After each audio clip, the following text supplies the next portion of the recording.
Patay naman ang isang 58 anyos na babaeng rider matapos pamailalim sa isang trailer truck sa northbound lane ng EDSA Cloverleaf sa Barangay Unang, Sigao, Quezon City.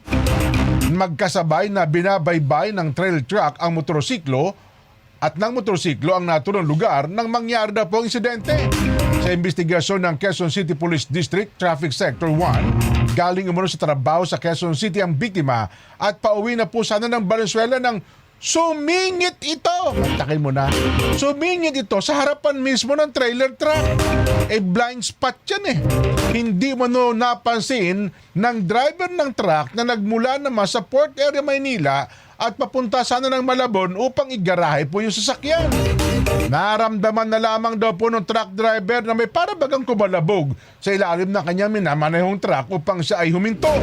Doon po nadiskubre, nako po, ang kalunos-lunos na pangyayari. Pumailalim po yung rider at nagtamo ng matinding pisala at diniklara pong dead on the spot. Grabe talaga. Nagkasundo na po ang magkabilang panig na sasagutin ang panig ng driver ng trailer truck ang mga gastusin kaugnay ng insidente. Yung sinasabi mo, yung wala kang kamalay-malay. Oo. Diba? Wala ka naman kasalanan. Ginawa nung rider. Tapos ngayon mananagot ka. Oo. Diba? Ikaw ay kukulong. Kasi namatay lalo yung biktima na ganyan. Ayan. Ay, naku. Parang awa nyo na mga rider. Maawa kayo sa sarili ninyo, ha?